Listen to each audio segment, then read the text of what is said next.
Really, really good second half, as you guys, everyone saw. I think we went into the locker room at halftime as a staff and made a couple adjustments to the press. Obviously, didn't let Fletcher touch the ball as much in the second half.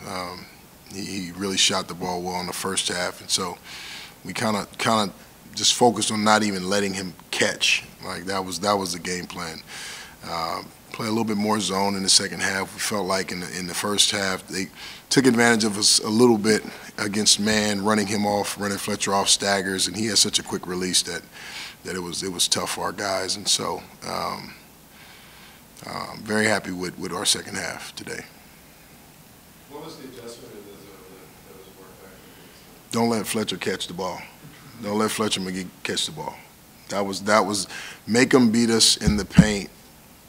When the guy catches at the high post, make him score, as opposed to catch at the high post and then kick out the shooters. And so, yeah, just extend it. That's it. As opposed to digging on the high post catch, we just fanned out to their shooters. That was the adjustment. Darius said the first couple games he'd been nervous. You kind of told him to play your game. What difference did you see in him tonight? Saw a lot of confidence in him tonight. Obviously, he shot the ball well. The best thing about how he played tonight is he played in the context of our offense. He didn't try to do too much. And that's indicative of his shooting. You see 7 for 11, 3 for 7 from 3. He played within on kickouts. We continued to attack them inside out, and he did a really good job catching and shooting on kickouts. And he ran. I've always told Darius, I say, you're a freshman, man. If you score, that's just a bonus. Run the team. Run the team. Do a great job running the team, getting your teammates involved. You're just a freshman. So he did a really good job today of playing under control, playing with a lot of confidence. And even on the defensive end, he was active, got his hands on a lot of balls, and he had a really nice game today. Marcus had a couple fouls in the first half, and is that something as a general rule that you're going to do when guys get 2 fouls? Oh yeah, they get 2 fouls, especially big guys. Big guys. I know that I need Marcus at the end of the game, so I'm not going to roll the dice and have him out there in the first half running around with 2 fouls, especially the way we play. And so definitely needed to sit him for the rest of the half once he picked up 2. And yeah, you got to trust your bench. You got to trust. You can play Justice at the 4. Grant Anasevich, you can play him at the 4, and so.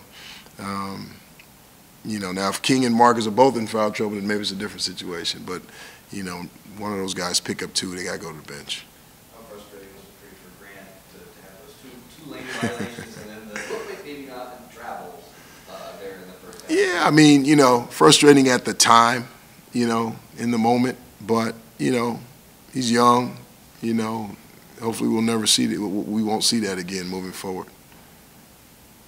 As a team, you shot 55% from the field. How did you feel just overall about the offense and the ball movement and the shot selection? Anytime when you see Kingsley catch the ball in the post and he's being aggressive and he's seeking out a good shot, that's always going to be a good sign for us, because you guys have all seen the past where he kind of defers to his teammates, but tonight he was being aggressive, and and so anytime you see him being really aggressive in the post, I feel good just in general seeing that, because I know that we're going to get some good looks, and he's down there working, and he's going to put some pressure on the other team's bigs, and which happened tonight. They got into foul trouble, and it really hurt them. Marcus Lee had 17 and 11 tonight. He seems to be getting a lot more confident in the offense. Can you talk about what you think of him and his direction in these last 3 games? Yeah, I mean, Marcus should have had 25 tonight. Marcus missed a bunch of shots that I expect him to make, that he expects to make, and so numbers looked okay, but he didn't play a great game tonight, and I expect more from him moving forward. Kind of following up on that, I was just going to say that you look at the numbers, back-to-back double-doubles, and I wasn't in the Cal game, but it looks like he just hasn't really hit his kind of groove yet. Are you seeing him progress, and is there still a big upside for him? Still a big upside.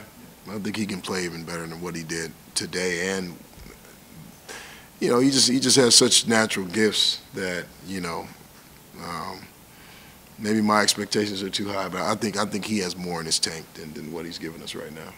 How much of it is about his mindset and realizing the talent he has and just being more aggressive? It's all his mindset, because he knows how to play. He's been in big games. He's been in huge games. And so it's just about having the right mental approach. As a team, you guys dominated boards 37-14. How important was that? Well, that's huge for us. You know, 14 offensive rebounds gives us an opportunity. We only give them 2. You know, that's huge for us. You know, anytime you can out rebound a team, that's going to go in your favor.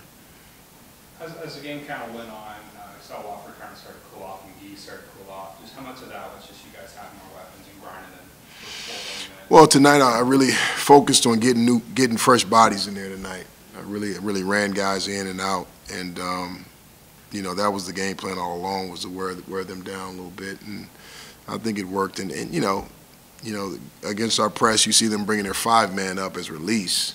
You know, so I'm going to think that wore him down a little bit. You know, because typically at the 5, you don't have to do that. You just run back to the baseline and wait for them to come down and run a play. And so him having to sprint up and be that release guy kind of fatigued him a little bit. And I think that was to our advantage. Do you want to be that kind of, is that going to be your MO, you think, throughout the year, where you're going to have to keep rotating as many guys Oh as yeah, possible? absolutely. With our style of play, we're gonna have to have fresh guys out there at all times, as much as possible. How do you feel about the press tonight? I thought it was good. You know, the press it's not always about forcing turnovers or getting steals. It's about creating energy for us. And did it look like, as opposed to maybe the first game, better? Yeah, because we made the adjustment. I think we did a really good job of making the adjustment in the second half, where we allowed their big to catch it and we fanned out to almost like the same as what we did with the zone. We allowed the big to catch it in the middle and we fanned out the shooters. And so we made that adjustment in our locker room. It was good to see that our guys could do it. Maybe the one negative is the 19 turnovers you guys committed. Yeah. What were they, I mean, was it anything they were doing, or is it just sloppy from you guys, or how do you cut that down? I'll have to look at the film to see how we got 19 turnovers, but you know, just getting steals and getting stops and just trying to getting too sped up, you know, in transition, I would say. So your next opponent is going to be quite a big step. Mm-hmm. Mm-hmm. The teams you play so far. How do you prepare for? The same way we prepare for every game, every other game.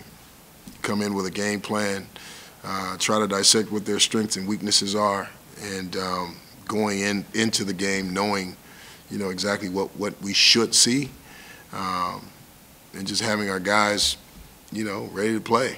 You know, at the end of the day, you still got to go out and play the game. I mean, it's an opponent. You know, it's just a higher ranked opponent. But you know, the mindset and the way that we do things doesn't change. How do you balance in a trip like this, in a tournament, the experience of the fun that guys are going to have off the court, Mm-hmm.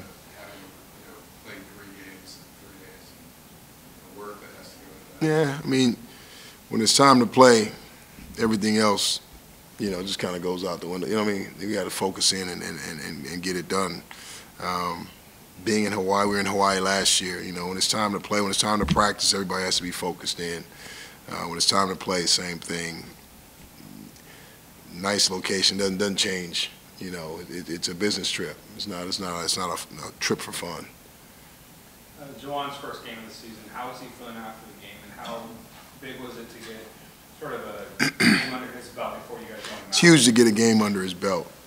That was the most important thing, and that's what I wanted to do, just to get him in there and let him feel what it's like to play in a real college basketball game.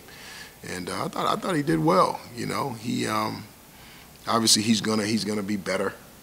You're talking about a guy that went from 200 pounds to 180. You know, you lose 20 pounds. I mean, he looks like what he looked like when I was recruiting him when he was a junior in high school. And so, you know, he's going to continue to get better. And you know, once he gets back to full strength, he'll be good for us. Any last questions for Coach? Were you, how